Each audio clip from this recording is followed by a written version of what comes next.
السلام عليكم، ان شاء الله قاعد تكونوا بخير ويلقاكم هذا الفيديو بالف صحه وعافيه ان شاء الله. وصفتنا نهار اليوم وصفه بزاف هايله وبزاف ما شاء الله عليها، صار لي بزاف طري وما شاء الله عليه. نتمنى الوصفه تاع اليوم تكون غادي تعجبكم. تابعوا الفيديو حتى الاخير باش تعرفوا على الوصفه ومقادير تاعها. بالنسبه للصابلي نحتاجو 500 غرام تاع المارغرين، 3 صفار بيض وزوج حبات بيض كاملين، نصف كاس زيت او ما يعادل هذا الكاس، يعني تقريبا عندي حبس عند الخل. هنايا عندنا كاس الا ربع نشاء، وهنا عندنا كاس تاع سكر ناعم، وهنا 4 ملاعق كبيره تاع الكاكاو. ونطمو العجينه تاعنا بالفارينه، زائد ملعقه صغيره معمره مليح تاع الخميره الكيميائيه. اول حاجه نبدو بها نخدموا مليح المارغرين مع الزيت باش العجينه من بعد ما تبداش تطلق لنا في الزيت. نضيفوا عليها رشه تاع الملح باش نديروا توازن بين السكر والملح في الوصفه تاعنا وما تجيناش العجينه تاعنا صامده. كذلك نخدموها بالباطير، اللي تبغي تخدمها بيديها يبقى عندها الاختيار، ولا بالفوي ثاني، ولكن مادام العجينه فيها زيت فمن الاحسن نستخدموا الباطير. كما راكم تشوفوا مادام استخدمت المارغرين تاعي وهي طريه، يعني كنت خرجتها بليله ما قبل من الثلاجه، كما راكم تشوفوا كانت طريه سرعان ما ساعدتني باش تجانست مع الزيت. هنايا رايحه نضيف 3 صفار تاع البيض مع زوج حبات تاع البيض كاملين.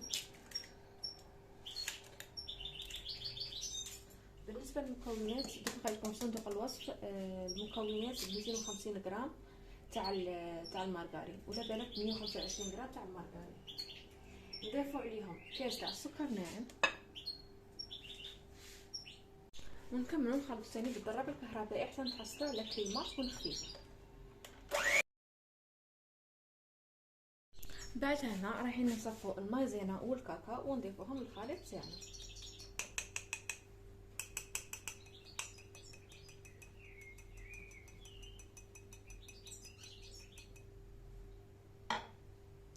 وهنايا 4 ملاعق كبيره تاع الكاكاو. كذلك هنا بالنسبه للكاكاو ما نستخدموش 4 ملاعق كبار، يعني بومبي، نستخدمهم يكونوا ممسوحين شويه. وهنايا نكملوا ثاني نخدموهم بالباطير كمرحله اخيره.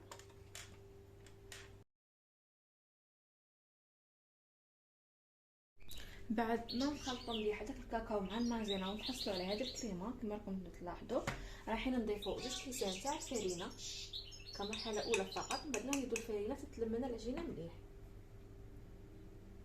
نضيفوا الكاس الاول ونغرقلوه نصفوه باش نتجنبوا كامل هذوك الحبيبات ومن العجينه تاعنا تجينا ليس. وهنا انا رايحين نضيفوا كذلك ملعقه صغيره معمره مليح تاع الخميره الكيميائيه، ونبداو نلمو في العجينه تاعنا.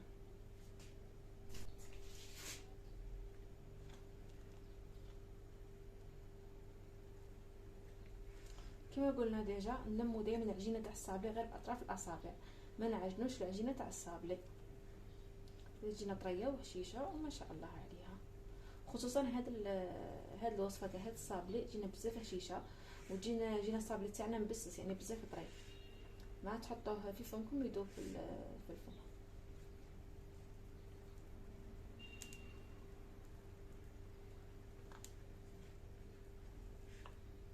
هنا العجينه تاعنا مازال خاصها الفرينه، رايحه نضيف الفرينه حتى تاثر على العجينه تكون طريه ما تكونش شاده روحها بزاف. هذه هي العجينه اللي نحصلوا عليها، ما نشفوش العجينه تاعنا بزاف غير تتلم لنا. نحبسو كما راكم تشوفوا ديجا رانا دايرين فيها المايزينا سما ما نكثرولهاش الفرينه باش العجينه تاعنا ما تجيناش يعني من بعدها ما تحصلناش. هنا انا رايحه نقسمها على 4 ونديرها نخليها تريح شويه، نديرها في الثلاجه تريح شويه ونولي نكمل نحلها معكم. العجينه تاعي بعد ما خليتها ريحه يعني تقريبا غير 5 دقائق، مادام العجينه فيها الكاكاو ما لازمش يعني نخلوها مده طويله. هنايا رايحين نجيو نفتحوها. في الاولى نفتحوها غير بيدينا، ماذا بيكم تستعملوا هذا البابي سورتو صحاب لي كوموندو كاع ننصح به باسكو يساعد بزاف في الخدمه، وما يعني السعر تاعه ماهوش غالي بزاف. هكا من بعدها نبداو نفتحوا بها فيها بالحلال.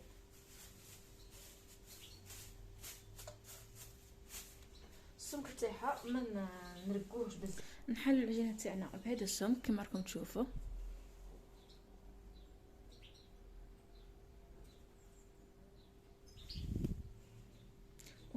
خيرت باش نطبعه بهذا المول مثلث، ويبقى عندكم الاختيار المول اللي تفضلوا تطبعوا به.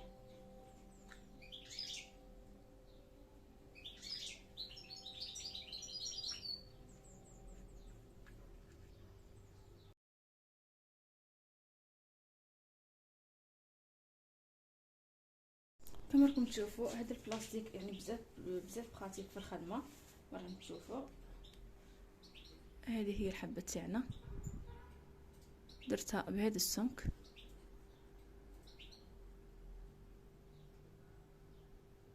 ونديروها في البلا اللي نكونوا درنا فيه بابي كويسون.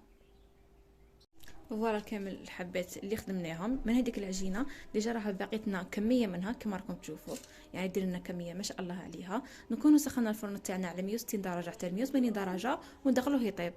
بعد ما طابوا كما قلت لكم خليت الحبات تاعي غير ينشفوا، ما خليتهمش يتحمروا ولا، فقط كي ينشفوا نخرجوهم يكونوا عاد شويه يعني شويه هكاك شويه مشمخين، نخلوهم قد ما يبردوا. نسيو كيفاش نطابقوا حبه مع حبه باش يجونا كاع الحبات قد. بعديها هنايا رايحين نبداو نفغصوا فيها. باش نلصق حبه مع حبه انا خيرت شوكولا طاغسيني، يبقى عندكم الاختيار اللي تبغي تخدم كريمه الزبده ولا يبقى عندها الاختيار. انا يعني خممت في حاجه يعني تكون سهله وبالخوف يعني تكملوا معاها ما تطولوش معاها بزاف، احسن من الكريمات باش الكاطو تاعنا يجينا خفيف ما يجيناش ثقيل. ما نكتروش تاني من الكميه تاع الشوكولا طاغسيني في الوسط. اذا تبغي تستخدم الملعقه تستخدم الملعقه باش تعمرهم هنايا في الوسط، مي لابوشادو يعني براتيك كتر على الملعقه.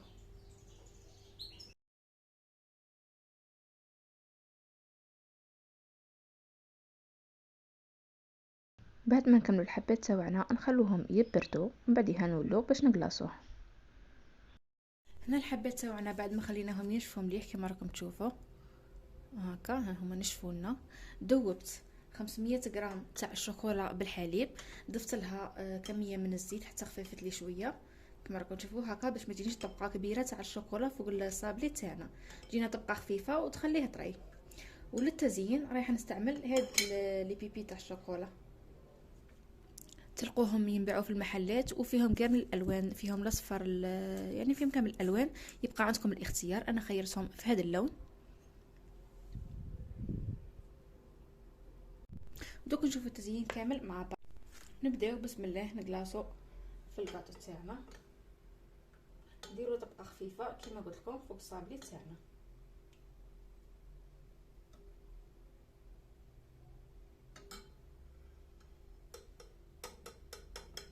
وما في اللاصاج كما راكم تشوفوا استخدمت هذا البلاستيك راكم تشوفوا فيه، يساعدنا ثاني في الخدمه. وما خير من الشباك كنا نخدموا به، نحطوا الحبه تاعنا ونقحزوها شويه هكا باش يروح منها كامل هذاك الزائد.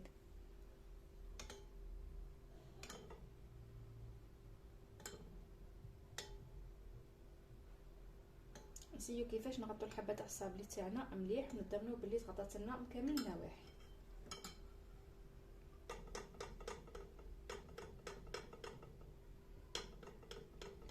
وهنايا تضربوها بالفور باش الحبه تاعكم ما تهرش. كما راكم تشوفوا الصابلي تاعنا بزاف هشيش ديجا، يعني كاين شحال من حبه، غير غلط يعني هكا زيرت عليها شويه بيدي كي كنت نلصق حبه مع حبه تهرست لي، سما غير بشويه على هاد الصابلي يتفتت غير روحه.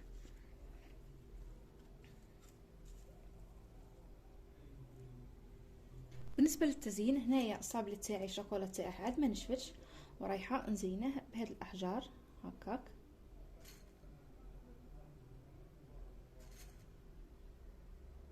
يعني التزيين يبقى اختياري، تقدروا يعني ثاني تخلوه غير كيما راه وديروا له ناكخي ولا يبقى عندكم الاختيار. التزيين كيما تبغوا نتوما ديروه.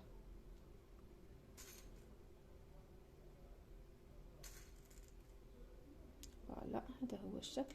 دوك غير نخليهم ينشفوا ومن بعديها نزيد نكمل التزيين تاعهم. فوالا نسيو كيفاش نلصقوهم مليح برك هذا مكان.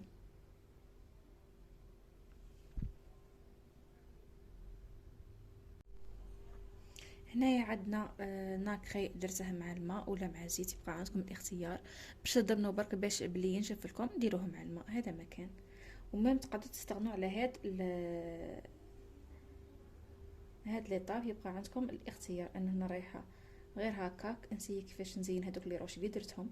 بالنسبه لهاد لي روش اللي خدمتهم بالشوكولا، هاد الشوكولا تجي طريه ما تجيش يابسه، سما ما تخافوش منها كامل. هكا هنايا فقط يعني نشكلوا هذاك الشكل تاعها، نزيدو نحدوه. هذا مكان هكذا، يعني شكل بسيط سامبل و ميم طون بريستيج. كما قلت لكم تقدروا تستغنوا على على هاد المرحله في هاد التزيين. المهم يعني تقدروا تستغنوا كامل على هاد لي روش اللي خدمتهم بالشوكولا، يبقى عندكم الاختيار. تقدروا تخلوهم سامبل، تقدروا هاد لي روش ديروهم في الوسط، يبقى عندكم الاختيار. تبغوا تغيروا الشكل تاع المثلث غيروه، يبقى عندكم الاختيار.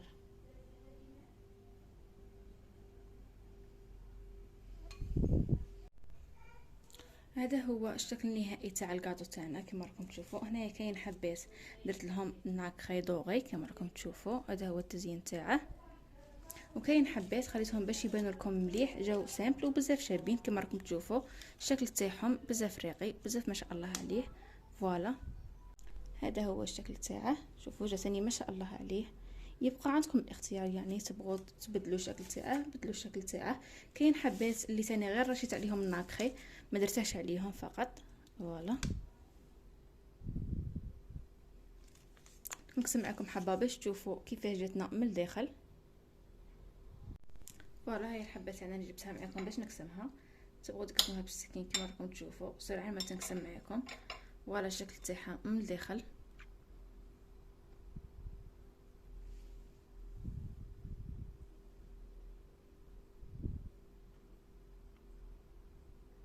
جينا بزاف هشيشه وبزاف بنينه وما شاء الله عليها. شوفوا الصابلي تاعها يعني يجينا بزاف طري، يعني يتفتت في اليدين قبل الفم. كما راكم تشوفوا صابلي بزاف بنين بزاف هشيش. والشوكولا تاني كما قلت لكم درت انا 500 غرام، زدت لها 5 ملاعق كبار تاع الزيت. جاتني طبقه تاع الشوكولا خفيفه، ما جاتنيش طبقه تاع الشوكولا غليظه. ميم الصابلي تاعي قعد طري وما قاعد يتهرس لي كي كنت نغلاصي فيه. سينو هذه هي وصفتنا لنهار اليوم. ان شاء الله تعجبكم الوصفه وتجربوها، ونتلاقاو في وصفه اخرى ان شاء الله.